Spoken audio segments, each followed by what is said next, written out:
రాష్ట్ర ముఖ్యమంత్రి వర్యులు మన ప్రియతమ నాయకుడు రేవంత్ రెడ్డి గారిని మాట్లాడాల్సిందిగా కోరుతా ఉన్నా.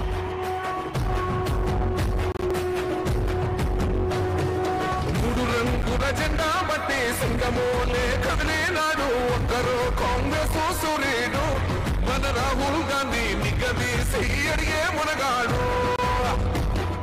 వీడు భూమిన వానైతాడు వీర సాధన ధైర్యం వీడు దోపిడి దొంగల భరతం పడతాడు మన రాహుల్ గాంధీ దేశం బంగారు పడితే అవుతాడు ఇందిరమ్మ సంక్షేమాలు సోనియమ్మ చేసిన మేలు స్వాతంత్రం తెచ్చిన పార్టీ తెలంగాణ ఇచ్చిన పార్టీ మూడు రంగుల జెండా బట్టి సింగమోలే కదిలినాడు ఒక్కరు కాంగ్రెస్ సూర్యుడు మన రాహుల్ గాంధీ నిగదీసి అడిగే మునగాడు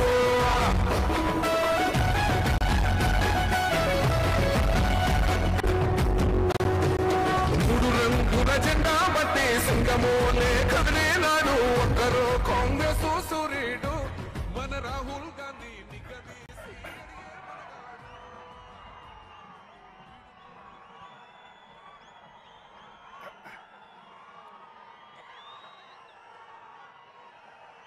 మిత్రులారా, ఈరోజు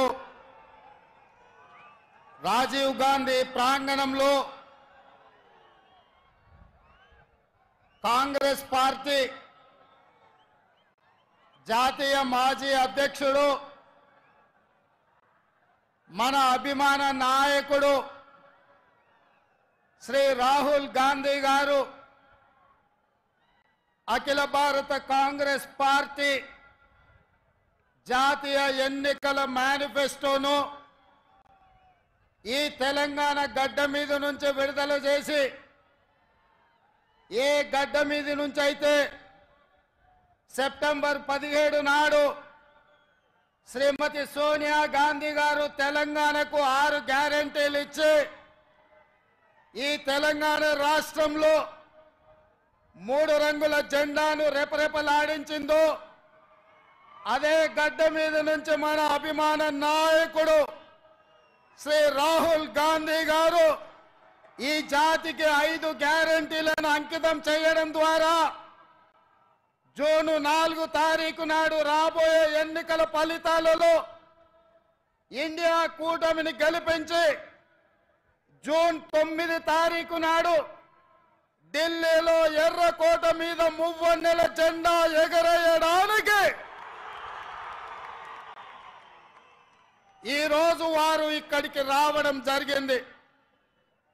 మిత్రులారా, ఉత్తర తెలంగాణ నుంచి గోదావరి నది, దక్షిణ తెలంగాణ నుంచి కృష్ణా నది పోటెత్తి తుక్కుగూడలో సునామీని సృష్టిస్తే ఎట్లా ఉంటుందో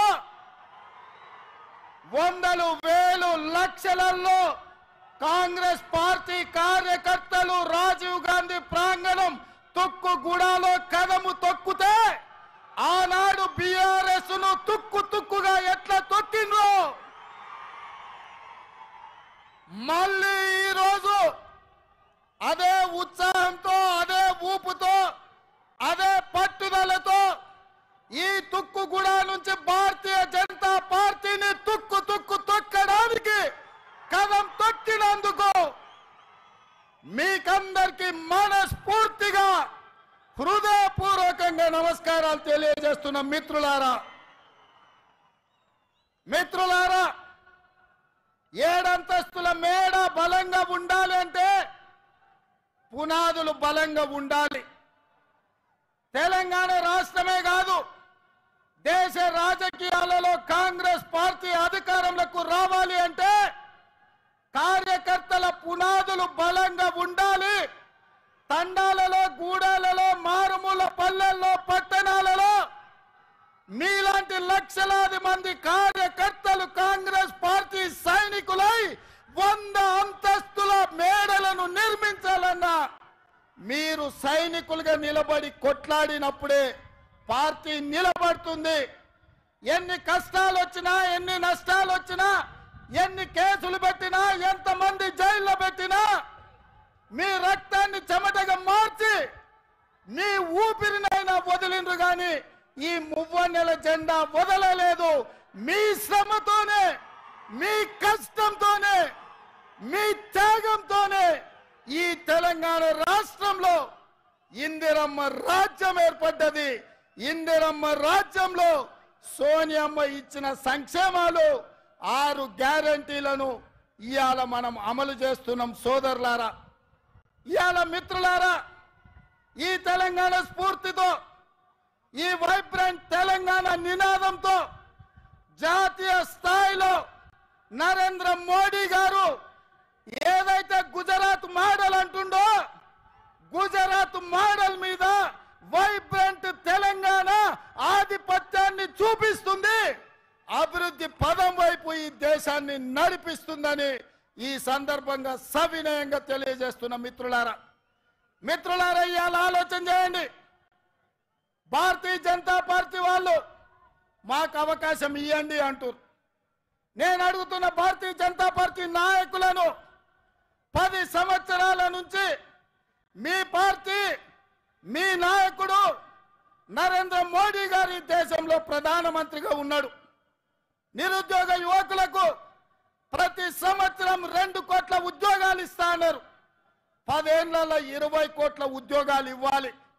మరి ఇవాళ నేను అడుగుతున్న సిగ్గులేని కిషన్ రెడ్డిని పార్లమెంటులోనే ప్రశ్న అడిగితే 7,21,000 ఉద్యోగాలు మాత్రమే ఇచ్చినామని భారత ప్రధానమంత్రి నరేంద్ర మోడీ గారు సమాధానం ఇచ్చారు.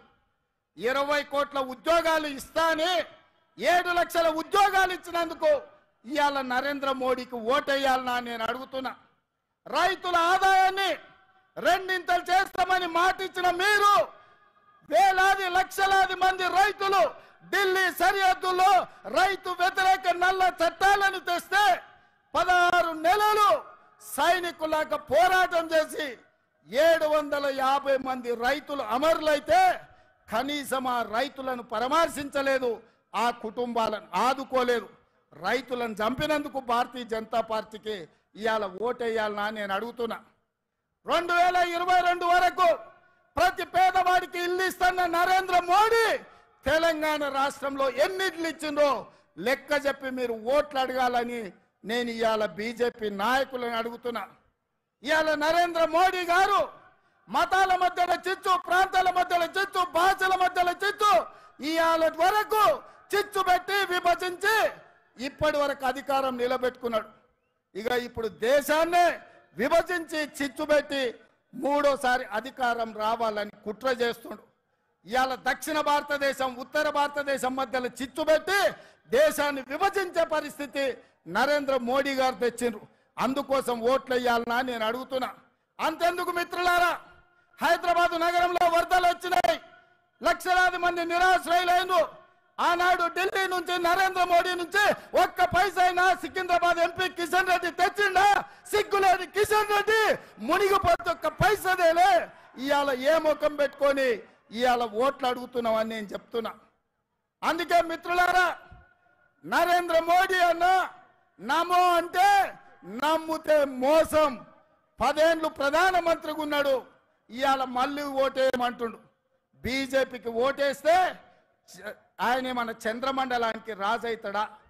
10 ఏళ్ళు ప్రధానమంత్రిగా ఉండి పాలమూరు రంగారెడ్డి ఎత్తిపోతల జాతీయ ప్రాజెక్ట్ ఇవ్వలే, ఐటీఐఆర్ కారిడార్ ఇవ్వలే, విశాఖ మనకు బయ్యారం ఉక్కు కర్మాగారం ఇవ్వలే, రైల్వే కోచ్ ఫ్యాక్టరీ ఇవ్వలే, గిరిజన యూనివర్సిటీ నిన్నగాక మన్నిచ్చిండు. 10 ఏళ్ళు అయింది. రాష్ట్ర పునర్విభజన చట్టంలో కాంగ్రెస్ పార్టీ ఇచ్చిన హామీలు ఏవి అమలు చేయలే. 7 మండలాలను ఆంధ్రప్రదేశ్కు తాకట్టు పెట్టిండు. అందుకే మిత్రులారా, నరేంద్ర మోడీ భారతీయ జనతా పార్టీని ఏ విధంగా అయితే బీఆర్ఎస్ ను బొంద పెట్టిండ్రో బీజేపీని కూడా బొంద పెట్టే వరకు మనము నిద్రపోవద్దు. ఇదే పట్టుదలతోని, ఇదే పోరాట స్ఫూర్తితోని బీజేపీని ఓడించాలి. ఇక నిన్నమన్నా ఆ మధ్యలన్నీ కుక్కలు మరిగినాయి. నిన్న మొన్న ఒక నక్క బయలుదేరింది, మొన్న సూర్యాపేటకు పోయింది, నిన్న కరీంనగర్ పోయింది. ఆయన అంటుండు నన్ను ఏం బిక్తారు మీరని. మొన్న మాట్లాడింది మీరు చూసి ఉంటారు, కేసీఆర్ గారు మాట్లాడింది. నా ఎంటిక కూడా బీకలేరని మాజీ ముఖ్యమంత్రిగా మాట్లాడాడు. ఇది మాజీ ముఖ్యమంత్రి మాట్లాడే భాషనేనా? భాష గురించి, భావం గురించి, ప్రజా సమస్యల గురించి మాట్లాడే చంద్రశేఖర్ రావు 10 సంవత్సరాలు ఈ తెలంగాణ రాష్ట్రంని పట్టి పీడించి వేధించి దోసుకొని దోపిడి దొంగలాక అడవి పందుల్లాక తెలంగాణ రాష్ట్రాన్ని సర్వనాశనం చేసి 10 సంవత్సరాలలో 100 సంవత్సరాల విధ్వంసం చేసినావు. ఇవాళ మమ్మల్ని ఎంటిక బీకలేరంటావా? మా కాంగ్రెస్ పార్టీ కార్యకర్తలు అనుకుంటే నీ ముడ్డి మీద డ్రాయర్ కూడా ఉండదు పీకడం మొదలు పెడితే బిడ్డ. నువ్వు అనుకుంటున్నావేమో కాలు ఇరిగిందని, లేకపోతే కట్టెపట్టుకొని నడుస్తున్నా అని, కూతురు జైలుకు పోయిందని, అధికారం కోల్పోయిందని. కొంతకాలం మేము సంయమనం పాటించినాం. ఏ మనిషికైనా కష్టం వచ్చినప్పుడు మేము మానవత్వంతో మీ గురించి మాట్లాడుకుంటా మర్యాద పూర్వకంగా వ్యవహరించినాం. ఇవాళ నువ్వు అనుకుంటున్నావు నువ్వు ఏది పడితే అది మాట్లాడితే చూస్తూ ఊరుకుంటామని. చూస్తూ ఊరుకునేటోడు ఎవరు లేరు. నేను పెద్దలు జానారెడ్డి గారి లాగా కాదు, నేను రేవంత్ రెడ్డిని బిడ్డ. అంగిలాగు ఊడదీసి నువ్వు మాట్లాడే లత్కోర్ లఫంగ మాటలకు చెర్లపల్లి జైల్లో చిప్పకూడు తినిపిస్తా బిడ్డ. నువ్వు అనుకుంటున్నావేమో. ఆనాడు చెప్పినా ఈనాడు చెప్తున్నా, నువ్వు పేదలకు డబుల్ బెడ్రూమ్ ఇల్లు కట్టియాలి.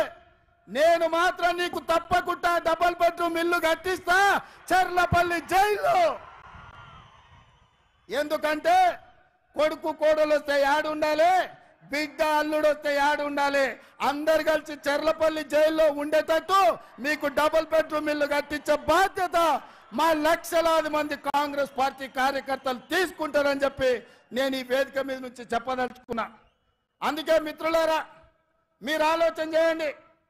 డిసెంబర్ 7 నాడు మనం అధికారం చేపట్టి డిసెంబర్ 9 నాడు ఆడబిడ్డల ఆర్టీసీలో ఉచిత ప్రయాణం, రాజీవ్ ఆరోగ్యశ్రీ ద్వారా ప్రతి పేదవాడికి 10 లక్షల రూపాయలు ఉచితంగా వైద్యాన్ని అందించే నిర్ణయాలు తీసుకున్నాం.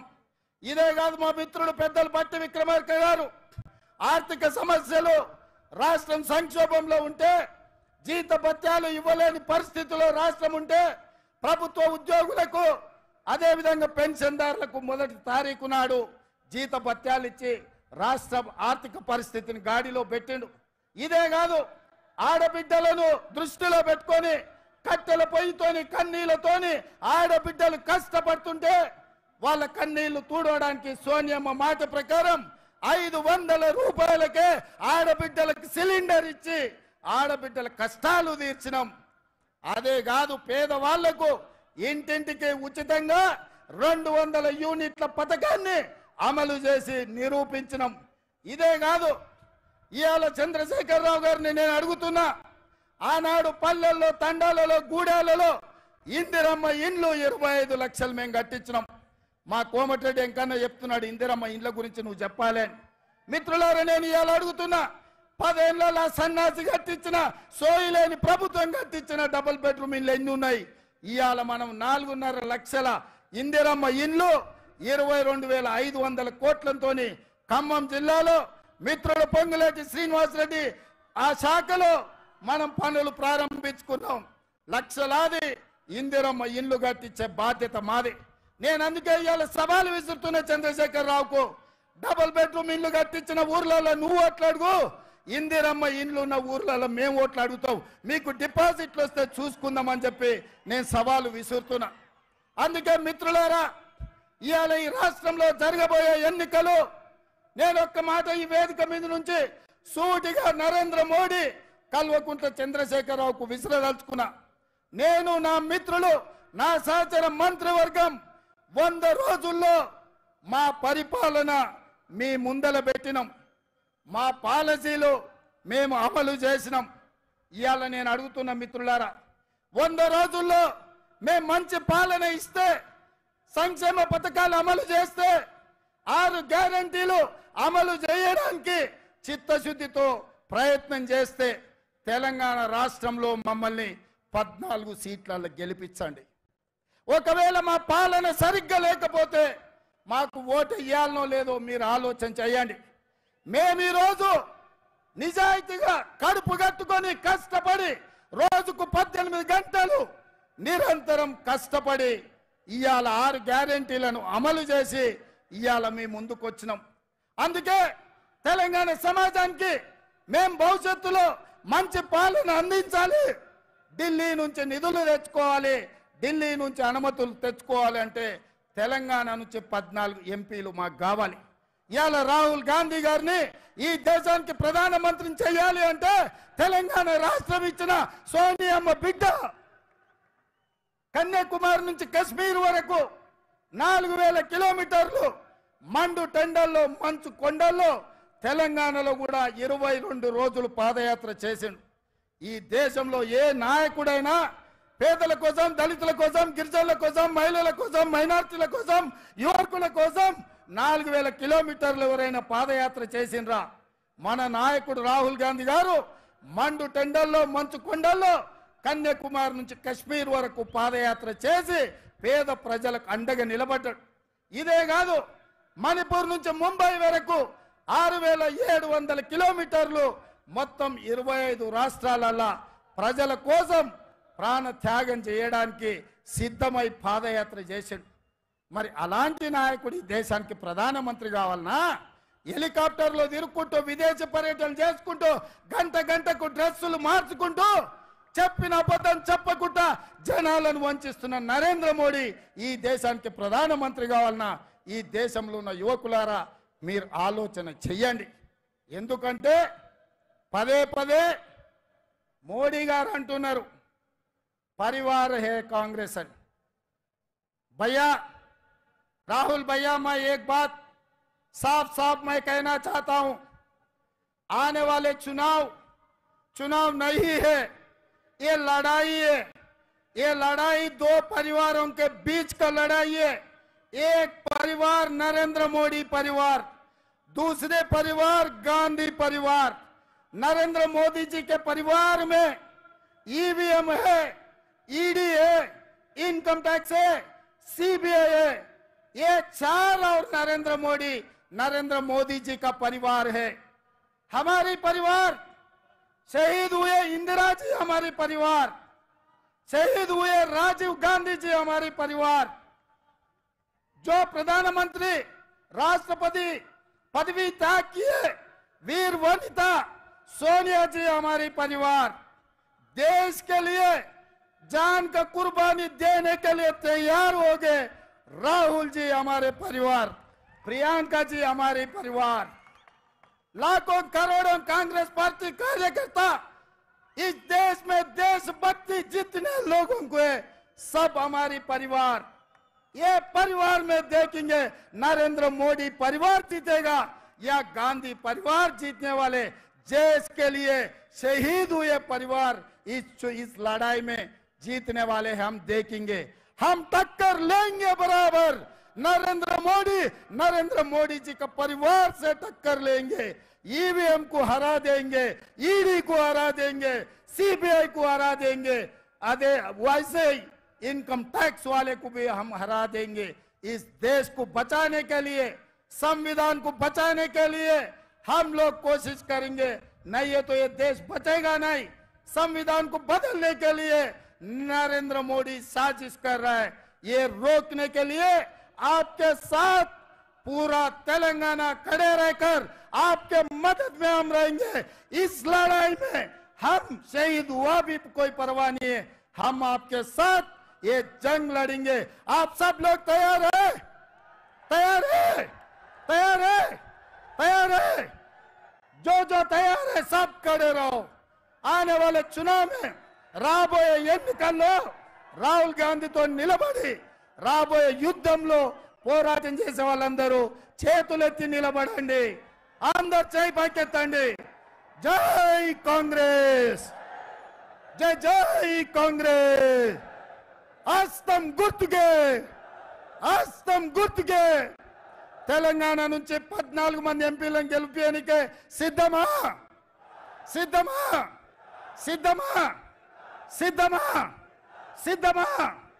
జై